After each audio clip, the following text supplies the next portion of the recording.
Did you specifically agree to deal with the debt collectors or the bailiffs?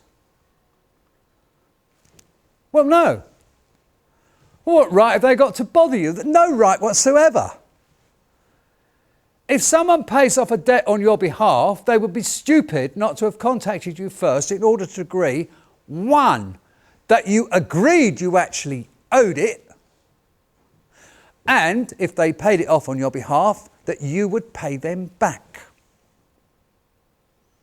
So when a debt collector buys up your debt without asking you first, they're being rather stupid. They don't do that, do they? They just waltz in, buy up the debt and start making demands with menaces. Utterly dishonourable, of course, but then they have no other choice. If they contacted you first, you tell them to keep their noses out of your private arrangements. Fuck off! Privity of contract.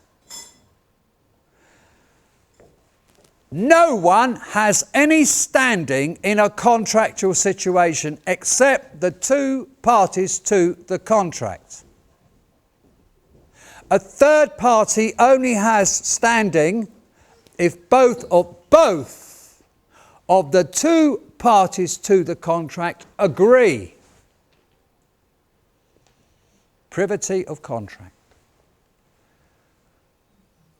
They're steeped in dishonour from the word go, and you can tell them that, and I have, and I do. And I've dealt with about 7 or 8 of them that way. And if you do that long enough and hard enough, they generally give up, which often means selling it onto another firm. You just have to apply the same techniques. They seem to sell it on twice more, and that's it. It goes dead. If they say they are acting as agents, which is normal, you say, I don't deal with agents, I'll deal with the organ grinder, not the monkey. Go back to whoever your agent's for and tell them that's the situation. Now get off my doorstep, you've no right to be here. Now there are ongoing moves to use the fact that they are eventually forced to give up, to say that their original claims were therefore fraudulent, including those of the originator. And there is a case coming up next Tuesday in the High Court in London, precisely as a result of that. But I can't tell you any more than that at the moment. And to use this to create statutory demands, that's what's happened, etc. And as I say, these moves are ongoing, and they've got away with it far too long. It's long past time to take back our country, I believe. Even the Bills of Exchange Act 1882 says the obvious: once a debt has been paid, that debt is extinguished. So when the firm of debt collectors buys the debt, it's paid off. It's extinguished. They paid it off for you.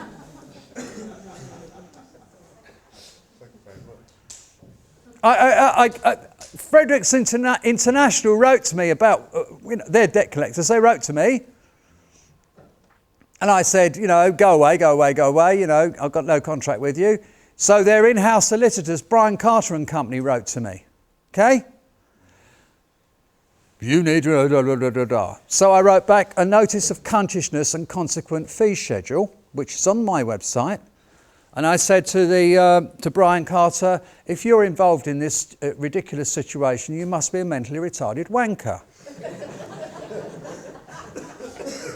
And I told him about the Bills of Exchange Act and said, if you really think you've going to get anywhere, you must be a mentally retarded banker. So anyway, about 3 days later, I got a letter from Fredrickson's. I never heard from Brian Carter and Company again. That must be something I said, I don't know. But I got a letter from Fredrickson's saying, we can't find your payment. And I wrote back, I said, you stupid sods, you're looking in the wrong column. You're looking in the ins column. The payment was in the outs column when you bought it.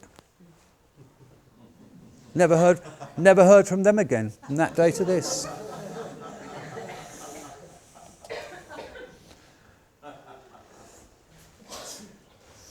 If you're arrested by the policeman, this happens.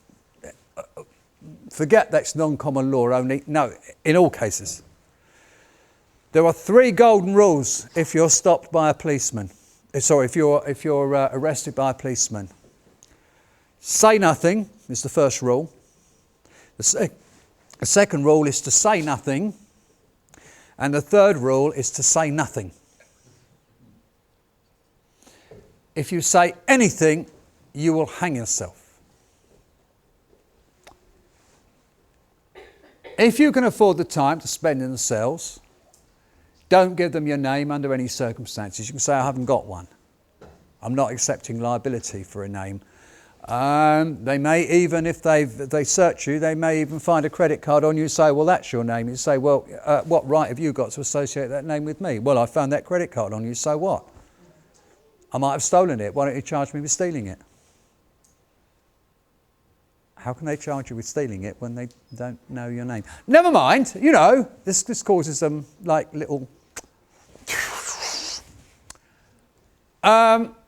It seems, though, that for their purposes, you have to admit it, the name. Not sure about that, because I haven't been arrested that many times, but whatever. But if you do give them your name in order to get out their clutches as soon as possible, you need to sign something. So basically what you write is signed under force and duress, so does not count in law, and then sign it. All right? They won't like it, but they've got a signature, so they will probably let you go. Almost certainly let you go. But they might tell you you've got to make a statement. No. No, you don't make any statements. You can ask them, have you arrested me, yes or no? Have you cautioned me, yes or no? Have you charged me, yes or no? Then you've reached the limits of your function. I do not propose to enter in a pre-trial trial with you. You are not a qualified judge or magistrate, are you? I'll say everything I need to say in court. In court, are you acting under your oath of office at this time?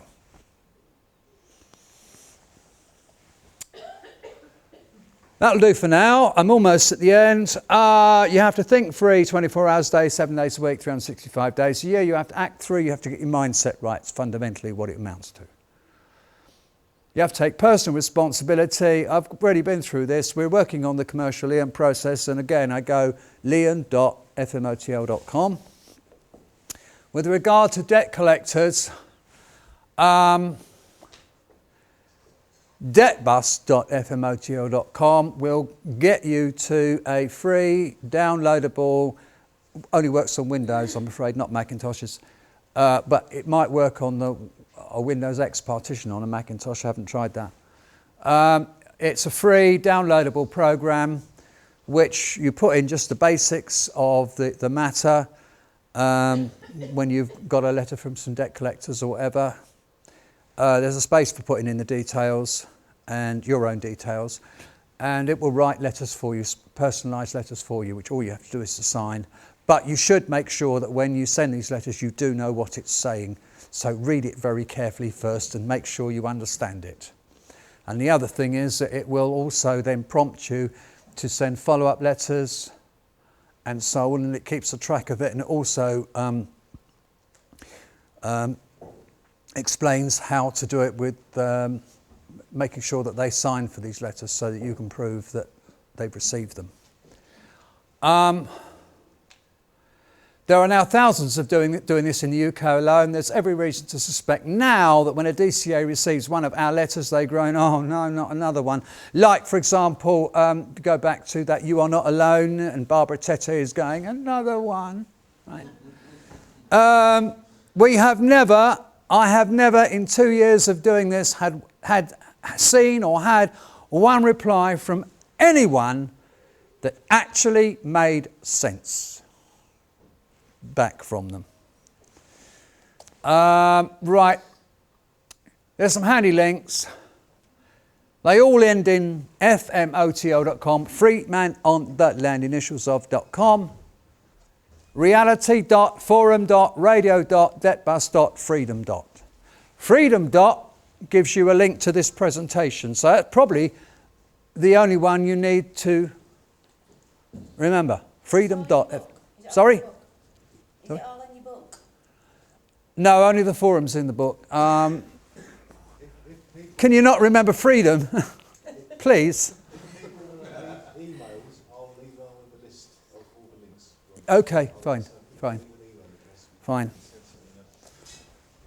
Oh, that's it. That's the enemy shite. Thank you very much.